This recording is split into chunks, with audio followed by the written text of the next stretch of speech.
자, 이번 설교 말씀은 복음서 강의 67번째 시간, 산상수훈 32번째 시간으로 오늘 말씀은 비판하지 말라입니다. 비판하지 말라.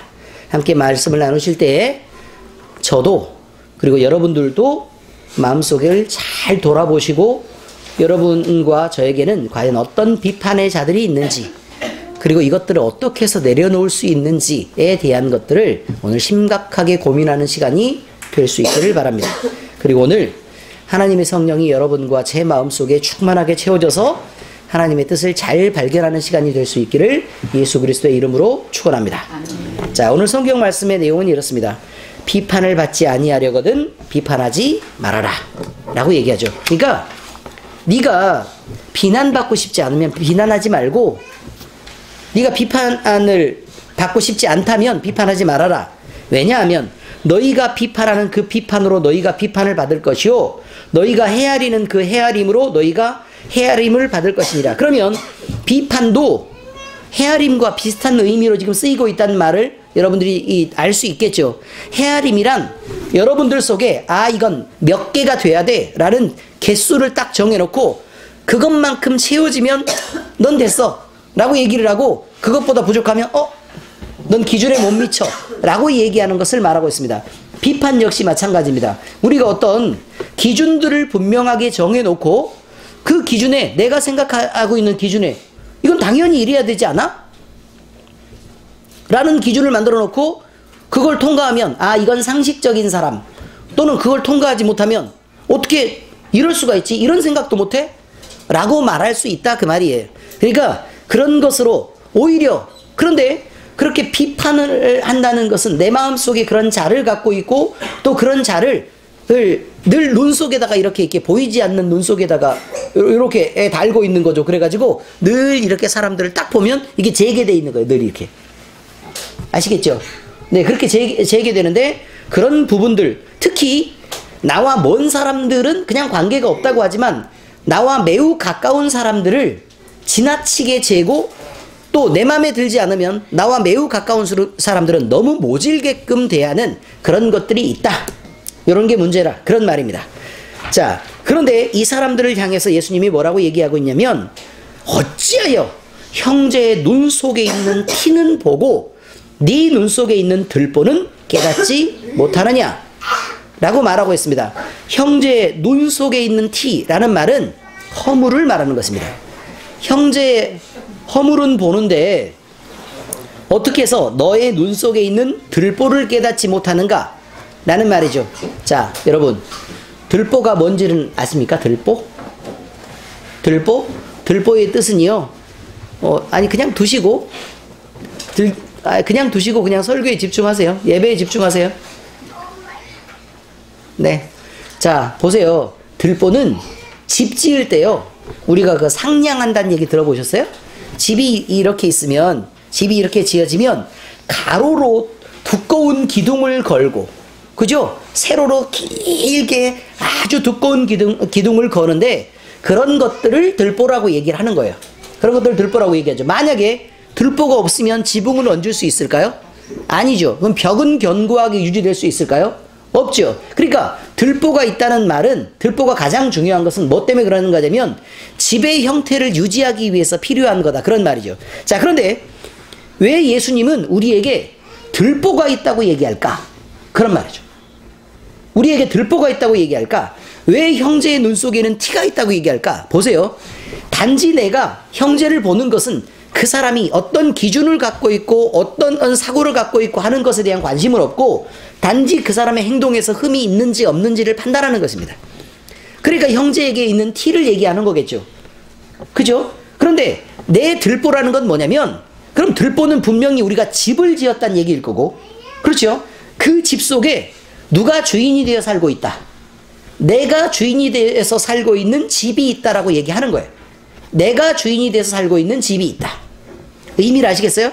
근데 우리 마음속에는 이렇게 집을 지으면 될까요? 안 될까요? 안 되죠. 우리 마음 자체가 하나님의 성전이기 때문에 따로 집을 지어서 살면 안 돼요. 그런데 내가 나를 모시고 나를 섬기는 집을 지어놓고 내가 중요하고 내 의식과 내 사고나 내 가치 판단 기준이나 아니면 내 존재 자체에 대한 감정적인 위로가 중요하니까 거기다가 집을 지어놓고 나를 소중히 모시고 있는 거란 말이에요. 예를 들어 다른 사람과 의견을 함께 나눌 때에도요, 예를 들어 저 사람의 의견도 맞고 내 사람의 의견도 맞으면 내 의견이 채택돼도 되고 저 사람의 의견이 채택돼도 상관이 없어야 되는데, 이상하게 나는 내 의견이 채택이 안 되면 감정을 상하고 기분이 나쁘다는 거예요. 그리고 그 내 의견에 동의하지 않고 반대편 의견을 그냥 자기 생각에 따라서 아 저게 조금 더 나은 것 같아 라고 편을 들었던 사람들을 몽땅 적으로 몰아 돌리는 거죠. 그리고 이상하게 볼 때 편하지 않아요. 왜요? 나랑 반대쪽 의견을 얘기했으니까. 그러면 될까요? 안 될까요? 안 된다는 얘기를 말하고 있습니다. 우리는 우리 안에 지은 집 때문에 문제가 있어요. 또 있습니다. 또 내가요 서로 사랑한다고 얘기합니다. 그래서 두 사람이 서로 만나가지고 서로 사랑해서 부부가 되어가지고 이렇게 결혼도 하고 이렇게 하잖아요. 그죠?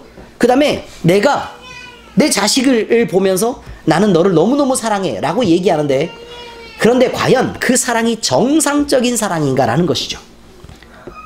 만약에 어떤 사람이요 내가 이 사람을 사랑하기 때문에 이 사람이 정말로 잘 돼가지고 나를 떠나서 마음대로 갈 수 있다면 그걸 인정할 수 있을까요?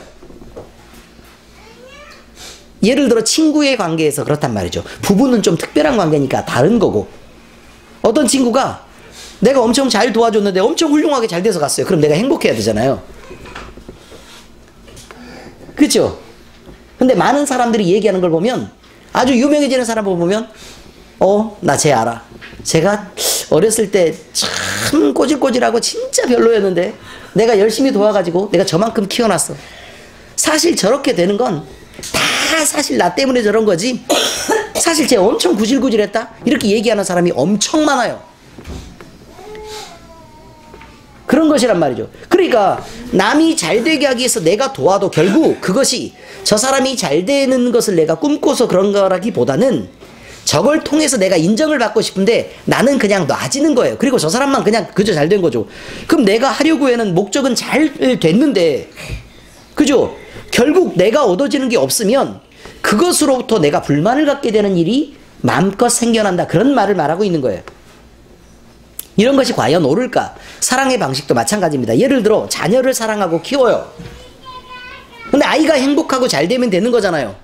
그런데 거기에다가 부모는 늘 무엇을 더하냐면 나에게도 잘하고 내 기준에 맞게 행동해라를 얘기하는 거예요. 건강하고 책임 있고 그 다음에 행복하고 바른 아이로 자랐으면 그걸로 돼야 되잖아요. 그죠? 근데 그렇게 말하지 않아요. 그럼 나한테는 어떻게 하느냐? 라는 걸 다시 얘기한다니까요. 그럼 어떻게 이게 정상적인 사랑일까? 라는 부분에 대한 얘기를 하는 거예요. 부부간에 서로 사랑해요. 부부간에 서로 사랑한다고요. 나는 저 사람 엄청 사랑해요. 그럼 그걸로 돼야 되잖아요. 근데 저 사람은 나를 어떻게 사랑하는가를 늘 재는단 말이에요. 그러면 내가 사랑한다고 하는 그 사랑마저도 나에게 되돌리는 것을 요구하는 그런 것을 목표하고 또 그것을 위해서 내가 주는 사랑이 아닌가라는 거죠. 그럼 그건 사랑이 아니잖아요. 그럼 사랑의 왜곡이네요. 그렇지 않습니까? 그렇습니다. 그러니까 그걸 정상적인 사랑이라고, 그럼 네가 나를 진짜 사랑해? 라고 만약에 묻는다면 그럼 내가 너를 이렇게 사랑했는데 라고 얘기하지만 사실은 그것이 사랑일 수 없다는 얘기를 말하고 있는 것입니다. 이렇습니다.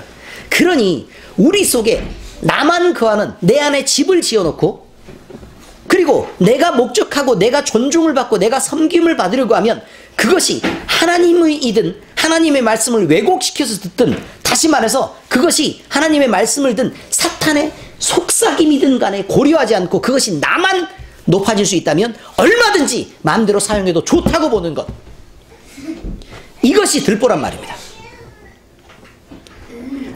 너 자신을 낮게 하고 너 자신이 지금 네 기준을 못 지키더라도 하나님의 말씀을 따라가라 라고 얘기하는 것을 우리가 지켜내야 되는데, 그런데 우리는 집을 지어놓고 그것을 하나님의 말씀이 오는 것을 그걸 비바람으로 여기고 다 막아낸단 말이에요. 왜요? 날 지켜야 되니까. 내가 원하는 것만 자, 이게 문이 지금 이렇게 있죠. 들보를 세웠다는 거 집을 지었다는 뜻이니까. 그리고 나서 하나님의 말씀이 떨어지면 그럼 내가 원하는 건가요? 누구세요? 라고 묻는 거죠. 그 내 마음에 흡족한 말씀이에요. 그 문을 열고 얼른 받아들이고 얼른 문을 잠궈요. 이게 이게 드문 것 같죠? 안 그렇습니다. 대한민국 교회가 무슨 짓을 해왔는지를 생각을 한번 해보세요. 복음이요, 돈을 벌고 복을 받는다는 쪽의 말씀들만 받아들이고, 너희가 그리스도의 복음을 위해서 고난을 받아도 좋다는 말씀들을 몽땅 버려온 결과가 이것입니다. 너희는 너희 자신을 낮추고 사랑하고 섬겨라라는 말씀은 버리고, 하나님으로부터 너는 사랑받는 자녀다라는 거 한 개만 지켜온 것에 대한 결과가 그렇단 말입니다. 무조건 나한테 잘하면 좋고 내가 뭔가를 해야 되면 싫은 것, 그 말씀만 문을 열고 어떤 건 받아들이고 어떤 건 밀어내서 잠깐요, 아직 준비가 덜 됐다고요. Sorry.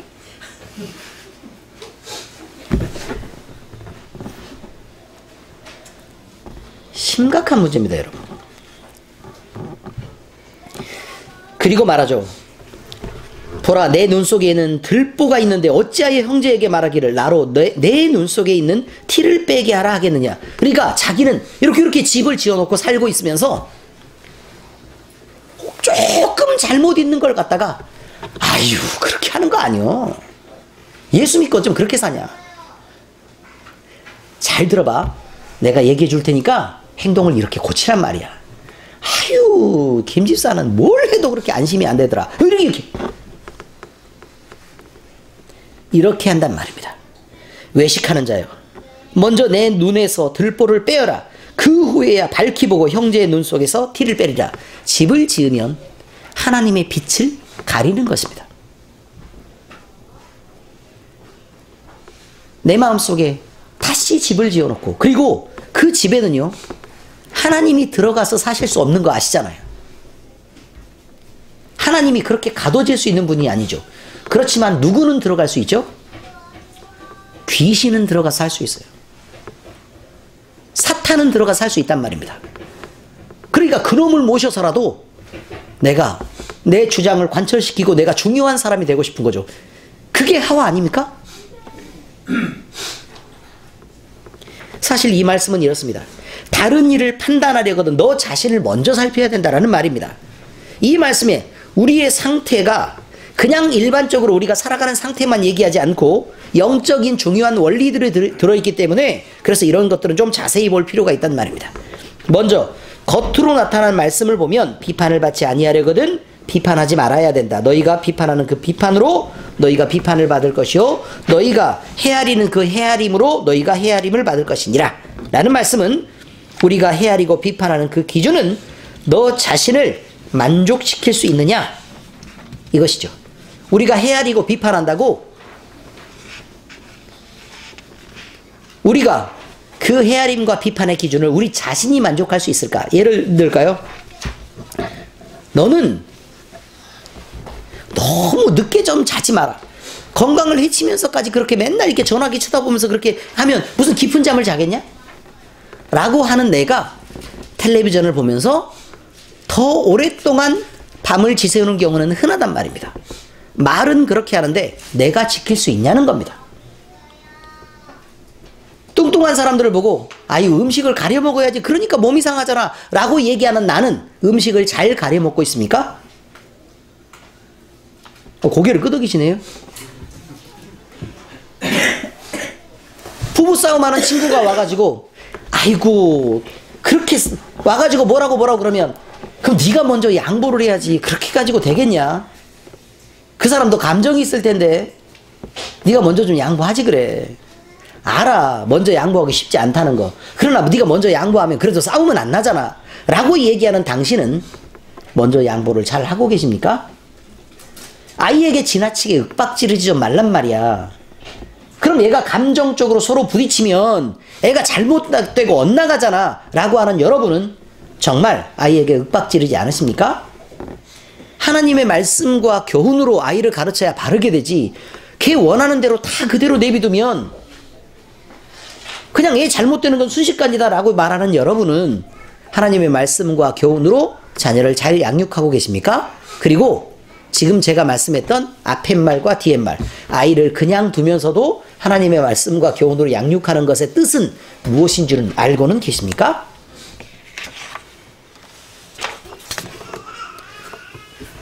우리 스스로가 할 수 없는 일들에 대하여 우리는 나쁘다라고 말하고 그렇게 얘기를 해버리는데, 그렇게 비판을 해버리는데, 그 기준을 말하고 있는 나 자신 역시 내 마음에 말하면서도 찔림이 있고, 그것은 내 마음에도 상처로 다가와서 나를 다치게 한다는 뜻입니다. 뿐만 아니라 분명한 기준을 갖고 남을 정죄하는 이는 그 스스로가 그 기준을 지키지 못하는 게 분명하니까 결국은 더 큰 비난을 받게 되는 것이죠. 예를 들면, 남의 물건을 어떻게 너는 그렇게 탐해서 그렇게 남의 물건을 욕심을 내냐? 라고 얘기하는 사람이 있다고 한번 얘기를 한번 해보기로 하십시다. 그런데 만약에 이 사람이 남의 물건을 훔치는 것을 다른 사람으로부터 발각되고 그 사람이 드러났다고 얘기 한번 해보기로 합시다. 우리 사회에 지금 현재 만연해 있는 일들과도 마찬가지 일입니다. 이것은 분명히 나쁜 일이어서 비난을 받아서 마땅한 일이 맞습니다. 그러나 가만히 있던 사람이 남의 물건을 그냥 이렇게 훔치면, 아유 그래, 마음에서 그냥 이렇게 감정적으로 이렇게 이성적으로 절제가 잘 안 돼서 그냥 욱하는 마음에서 그냥 그랬을 수도 있겠다라고 말하겠지만, 잘 몰라서 그냥 그럴 수도 있지 라고 얘기할 수도 있겠지만, 맨날 남의 물건을 훔치는 게 나쁘다 그렇게 계속 얘기하고 다녔던 사람들이 남의 물건을 훔치는 걸 봤다 그 말이에요. 그러면 그 수많은 사람들이 한꺼번에 손가락질하지 않겠냐 그 말입니다. 이런 자가 죄를 범한다면 사람들의 비난은 더욱더 커지고 오히려 다른 사람들의 분노를 만들어내는 것입니다.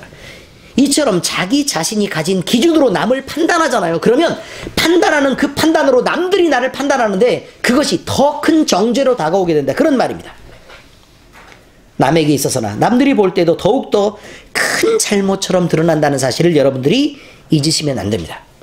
그래서 예수님은 늘 자기에게 관대하고 남에게 모진 사람들을 향해서, 다시 말씀드릴게요, 자기에게는 늘 넉넉하고 후하면서 남한테만 비좁은 기준을 각각 들이대는 이 사람들에 대해서 어찌하여 형제의 눈 속에 있는 티는 보고 내 눈 속에 있는 들보는 깨닫지 못하느냐?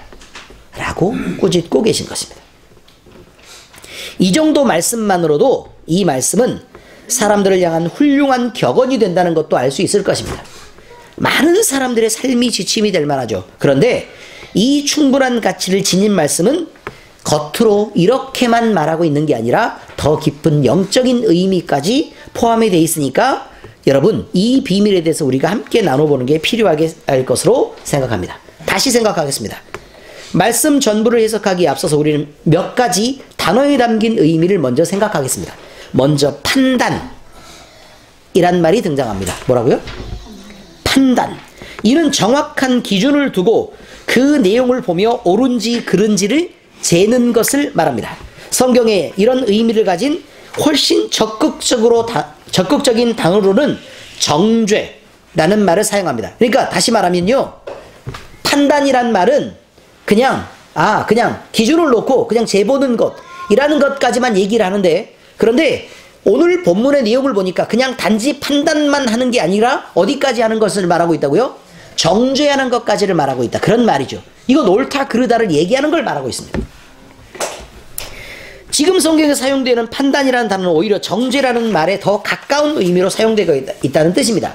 그래서 성경은 시비를 가리는 판단에 대하여 이렇게 그 내용을 말하고 있습니다. 그 대표적인 예가 재판이 있습니다. 재판.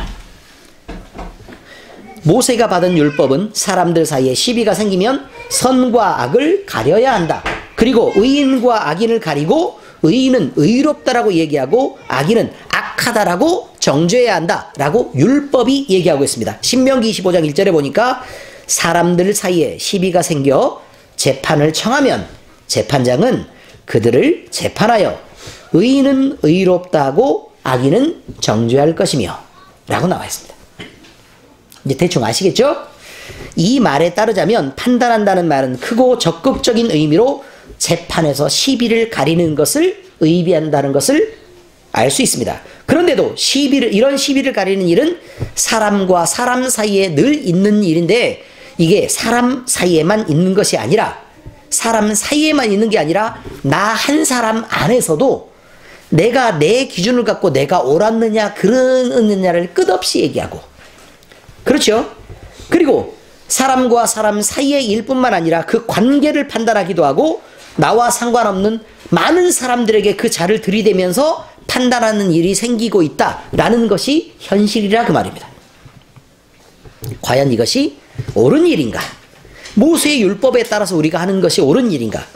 또 이것이 그리스도인으로서 하나님의 뜻을 따르는 일이 될 것인가? 라는 것을 먼저 알아야 될 것입니다. 우리는 이런 질문을 이해하기 위해 성경의 다른 구절을 참고해 보겠습니다. 신약 성경을 이제 보면요, 예수님은 구약시대에 모세의 율법이 있는데, 율법이 뭐라고요? 시비가 생겨서 재판을 청하면 재판장은 의인을 의롭다고 악인은 정죄해야 한다 라는 기준을 말하고 있습니다.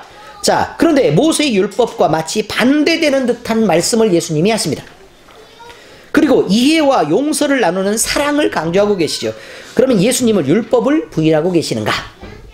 함부로 판단하지 말라라고 얘기하고 있는 예수님은 율법을 부인하는 것인가? 아닙니다. 예수님은 구약 성경에 하나님의 마음을 담은 성경 말씀의 여러 부분들 중에 다른 말씀들을 응용하고 있는 것입니다. 구약 성경과 어떤 구절을 보면 신약에 예수님이 주신 새 언약의 말씀, New Covenant처럼 이해와 관용을 말하고 있는 내용이 들어있다는 것을 여러분들이 알 수 있습니다. 호세아 선지자에는 이렇게 말하고 있죠. 나는 인애를 원하고 제사를 원치 아니하며 번제보다 하나님 아는 것을 원한다. 호세아서 6장 6절에 보니까 그렇게 나와 있습니다. 이 말씀은 그저 모질게 판단하고 정죄하는 것보다 풍요와 여유를 가진 하나님의 자녀답게 용서와 관용을 가져야 된다라는 말로 해석되는 말입니다. 예수님은 하나님의 마음을 나타내는 이 말씀을 인용하고 계셨던 것입니다. 자, 다시 말씀드릴게요. 나는 인애를 원하고 제사를 원치 아니하며, 인애를 원한다는 말이 무슨 말이죠? 난 네가 용서의 마음을 갖기를 바란다. 사랑의 마음을 갖기를 바란다. 제사를 원치 아니하며 그저 예배하는 것만을, 그러니까 여기 모여가지고 너희들이 예배한다고 여기 앉아있어서 예배 형식을 지키는 것을 원하는 게 아니라 네가 나가서 다른 사람들에게 따뜻하게 하기를 원한다, 이 말이에요. 다시 읽어드릴게요. 나는 인애를 원하고 제사를 원치 아니하며, 이렇게 했죠. 그 다음 구절이 이겁니다. 번제보다 하나님을 아는 것을 원하노라. 하나님께 많은 제물을 드리는 것보다 하나님의 마음이 어떤지를 아는 것을 원한다. 이게 하나님이라 그 말이에요. 그래서 마태복음 12장 7절에 이렇게 말한다니까요. 나는 자비를 원하고 제사를 원하지 아니하노라 하신 뜻을 너희가 알았더라면 무죄한 자를 정죄하지 아니하였으리라. 죄가 있는 자를 정죄하는 것까지는 맞는데 내 기준과 내 들보를 만들어 놓고 내 집을 쌓아놓고 내 기준에 맞춰서 죄 없는 자를 죄 있다고 말하는 그런 것들은 정말 그런 죄를 범하지는 않았을 것 아니냐라고 얘기하고 있습니다. 결정적인 것은 누구까지 죄인이라고 몰아붙였죠? 예수님까지요. 그렇다면 예수님은 왜 정죄하는 것을 그렇게 금하셨을까요? 마태복음 말씀을 보면 정죄하는 것이 사람의 구원과도 매우 깊은 연관을 갖는다는 사실에 우리가 주목할 필요가 있습니다. 그러니까 정죄는 옳고 그름의 연관지 어떤 사람의 구원마저도 판단하는 일이 된다는 말이에요. 예를 들어 여러분, 어떤 사람의 잘못한 사람들을 보면 우리가 이렇게 말하지 않습니까? 저런 지옥에나 떨어질 놈의 새끼. 이런 말 안 되죠. 지옥에나 떨어질 사람.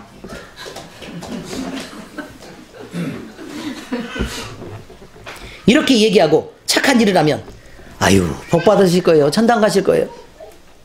이렇게 얘기하지 않냐는 말입니다. 그건 구원에 대한 얘기 아닙니까? 그 욕이나 칭찬들이요, 그 대표적인 예가 된단 말입니다. 이런 모든 것들은 사실 성경에 기록되어 있습니다. 마태복음 16장에 보니까요, 또 이르시되 너희는 온 천하에 다니며 만민에게 복음을 전파하라. 믿고 세례를 받는 사람은 구원을 얻을 것이요 믿지 않는 사람은 정죄를 받으리라. 믿는 자들에게는 이런 표적이 따르리니 곧 그들이 내 이름으로 귀신을 쫓아내며 새 방언을 말하며 뱀을 집어올리며 무슨 독을 마실지라도 해를 받지 아니하며 병든 사람에게 손을 얹은즉 나으리라 하시더라. 믿는 자들에게는 이런 표적이 따른다. 믿는 자들에게는 이런 표적이 따른다. 여러분 믿고 계십니까? 이런 표적이 따릅니까? 그러면 믿는 게 맞습니다. 그런데 믿는 자들에게는 이런 표적이 따른다라는 말은 이런 표적이 나타난다고 해서 모두 믿는 사람이냐? 그건 아니에요. 무슨 말이냐면 우리 진아는 여자예요 라고 얘기한단 말이에요. 알겠어요? 그럼 진아가 여자인 건 맞아요. 그럼 여자를 보면서 진아네? 그럼 돼요? 안 돼요? 안 돼요. 포함관계가 다른 것입니다. 진아가 여자인 것과 그렇다고 해서 모든 여자가 진아인 것은 아니라 그 말이에요. 믿는 자들에게는 이런 표적이 따른다는 맞는 말인데 이런 표적을 나타낸다고 다 믿는 자다라고 말하면 그것은 입장이 곤란하단 말이에요. 정죄의 의미는 죄냐 아니냐의 문제가 아니고 결국 죽음이냐 생명이냐를 다루는 문제이므로 우리는 하나님만 아시는 그 사실에 대해서 함부로 말하지 말고 주의하십시오. 이런 말이죠. 다시 얘기할까요? 여러분 독하고 악한 사람들을 보거든 저 지옥이나 떨어질 놈의 새끼 라고 얘기하면 된다 안 된다? 안 되죠. 아니 하나님이 그 마음을 언제 바꿔서요? 죽기 직전에 내가 하나님께 진짜 회개하고 돌아서서 구원받을지 어떻게 알아요? 그렇죠? 지금 잘 살고 있고 신앙 안에서 막 열심을 다하고 있는 사람들이 그가 배도해서요 하나님의 길을 떠나고 오히려 그리스도인들을 핍박하고 멸시하는 쪽으로 그렇게 사냥꾼이 되어서 우리를 사냥할지 어떻게 하냔 말이에요. 모를 일이에요. 지금 좋아 보여도 그가 나중에 어떻게 될지도 모르고요. 지금 나빠 보여도 그가 나중에 어떻게 될지를 몰라요. 그러니까 주의해야 됩니다. 성경은 말하고 있죠. 네가 하는 말로 너 또한 정죄를 받으리라. 아니 왜 그렇게 함부로 판단해서 하지 말아야 될 말을 하면서 그렇게 정죄를 당하느냐 그런 말이에요. 잘 들어보시면 그런데 이 정죄가 과연 내 기준과 내 안에 있는 것들로 한 일이냐 라는 거죠. 자 다시 말씀드릴게요. 내가 저 사람을 정죄를 했어요. 그러면 내가 한 일이냐 이거죠. 내가 한 일이냐. 참 다행이죠. 내가 했습니다. 왜요? 나만 돌이키면 끝나니까. 그런데요 그렇게 말 안 해요. 마태복음 보니까 예수님 말씀이에요. 예수님 말씀이라고요. 선한 사람은 그 쌓은 선에서 선한 것을 내고 악한 사람은 그 쌓은 악에서 악한 것을 내느니라. 그럼 정죄하고 비난하고 비판하는 사람은요 그 결과로 나타나는 것은 그 마음속에 정죄를 할 만한 것들이 가득 들어있단 말이죠. 또 있습니다. 내가 너희에게 이르노니 사람이 무슨 무익한 말을 하든지 심판의 날에 이에 대하여 신문을 받으리니 내 말로 의롭다함을 받고 내 말로 정죄함을 받으리라. 무슨 말이냐면 네가 그렇게 얘기했던 네가 그 일을 지켰느냐 그 말이에요. 옳다고 하는 그가 네가 그걸 지켰느냐 이 말이죠. 이것으로 정죄함을 받죠. 근데 이유가 뭐냐면요. 우리 마음속에 무엇을 담았든지 그것을 낸다라고 얘기했으니까 그럼 여러분 정죄하는 말을 내는 사람들은 그 마음속에 정죄가 가득하고 우리가 지금 말할 때는 늘 둘 중에 하나라고 얘기했죠. 하나님이냐 아니냐의 싸움에서 우리가 아니냐 쪽으로 치우치게 된단 말이에요.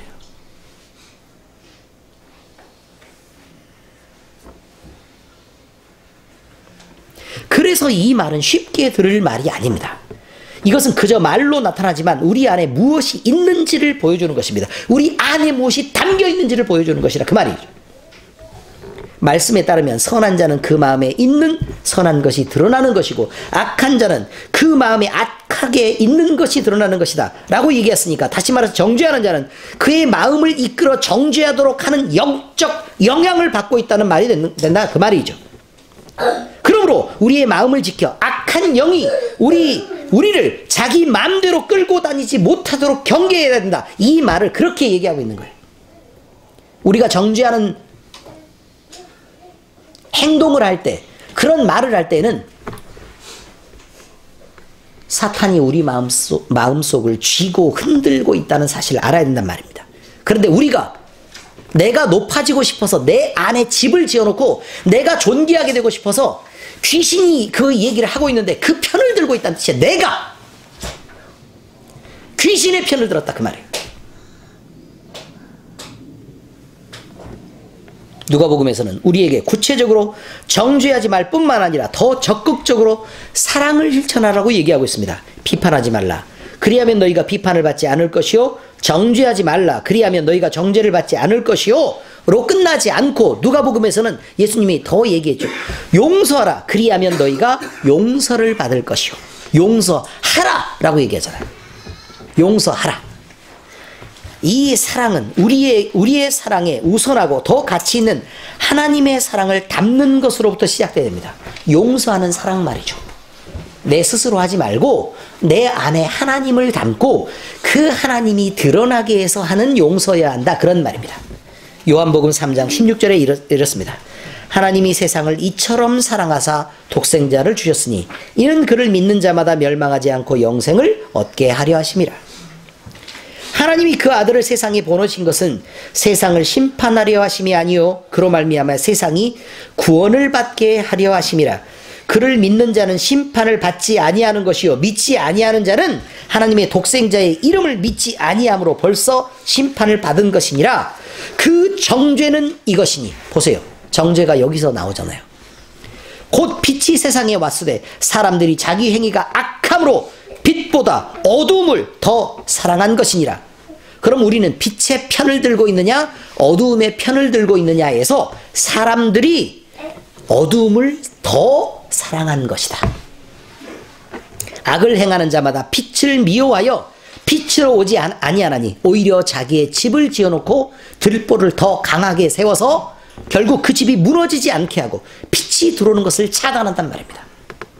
이는 그 행위가 드러날까 하며 그 속에 숨어 계시지. 진리를 따른 자는 빛으로 오나니 이는 그 행위가 하나님 안에서 행한 것임을 나타내려 함이라. 자, 그러면 그 들보를 무너뜨리고 빛 가운데로 나를 열어 보이는 것.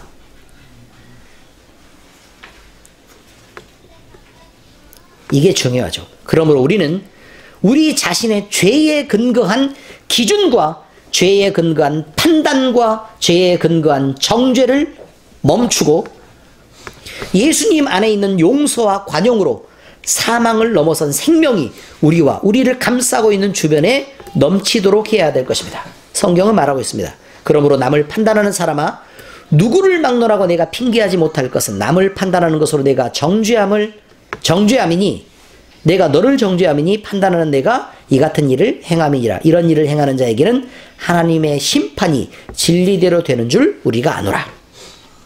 그러므로 이제 그리스도 예수 안에 있는 자에게 결코 정죄함이 없나니 이는 그리스도 예수 안에 있는 생명의 성령의 법이 죄와 사망의 법에서 너를 해방하였습니다. 우리는 우리 자신이 어디에 속해 있고 또 누구에게 순종하며 사는 사람인지를 확인해 보아야 합니다.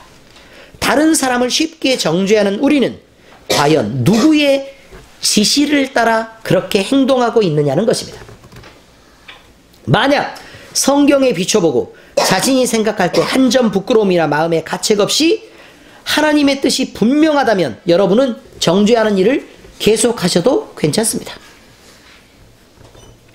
그러나 성경 말씀에 비춰볼 때 여러분들의 마음에 불편함이 생긴다든지 성경 말씀을 보니까 그 말씀은 잘 몰라도 내 마음이 좀 짓눌려서 내가 좀 마음이 좀 개운하지 않다든지 마음의 기쁨이 사라지고 분노의 열매가 맺고 있다든지 그렇다면 지금 하고 있는 판단을 당장 멈춰야 합니다. 이것은 사탄이 우리 마음을 조종하고 흔들려는 수작을 부리고 있는 것이 분명하기 때문에 그렇습니다. 그러므로 판단하는 자나 정죄하는 자, 남을 재는 자들은 여러분이 판단하고 있는 여러분 눈 속에 있는 자를 내려놓고 여러분이 손에 들고 있는 저울들도 내려놓고 하나님께로 돌아가야 합니다. 우리는 아담과 하와처럼 하나님과 동등되기를 꿈꿔서는 안 됩니다. 판단하는 것, 재는 것은 하나님의 역할이기 때문에 그렇습니다. 그저 하나님의 자녀로 사는 것도 즐겁고 우리를 사랑하시고 영화롭게 하시는 하나님을 예배하는 자로 사는 것이 행복한 것. 그래서 그렇게 서고 싶은 것, 이런 꿈을 꾸셔야 합니다. 그러므로 판단은 하나님께 내어드리고 우리는 마음껏 사랑하며 마음껏 이해하며 용서하며 행복을 누리는 자로, 그런 모든 자들로 살아가는 엘림교회 모든 성도들 되시기를 예수 그리스도의 이름으로 축원합니다. 기도하겠습니다. 하나님 아버지, 우리는 우리의 기준을 두고 모든 것을 쉽게 판단하며 정죄하는 자들이었던 것을 고백합니다. 이 모든 것이 얼마나 잘못된 것들이었는지 오늘 말씀을 통해 알게 해주심을 또한 감사를 드립니다. 우리가 지금까지 잘못된 기준 위에서 하나님의 자리에 집을 짓고 나 자신을 두고 나를 섬기며 남과 나를 판단하는 행동을 하면서 사탄, 귀신의 편을 들어왔던 지난 시간들의 모든 것들을 지금 고백하오니 잘못된 것으로 모두 인정하고 주님의 용서를 구하오니 주님께서 우리를 용서해 주시기를 바랍니다. 온전하지 못한 내가 오히려 나를 정죄하는 죄의 자리에 나를 내몰았던 어리석음이 있었던 것을 용서하시고 지금까지 내가 가진 내 안의 들보들로 나를 기준 삼는 허망하고 무너질 집을 지어 살아왔었다면 이제는 그 어둠에 가득 찬 그 들보의 집을 무너뜨리고 그리스도의 반석 위에 세우는 견고한 집을 지어 살게 해 주시옵소서. 내 안에 나를 가득 담아 악한 모든 것들을 채워 살던 이전의 삶을 버리고 이제부터는 생명이신 그리스도 예수님을 채워 살아가게 하시옵소서. 주님의 능력으로 우리를 받고 성령 충만을 한 은혜를 주시고 오늘 말씀에서 들은 것처럼 아버지인 하나님을 인정하는 믿음으로 예비하는 자로 살아가게 하시옵소서. 또한 오늘 들은 모든 말씀을 우리가 잘 지켜내게 하시고 하나님의 자녀답게 그 고급한 신분에 어울리는 행동을 하는 삶을 살아가게 하시옵소서.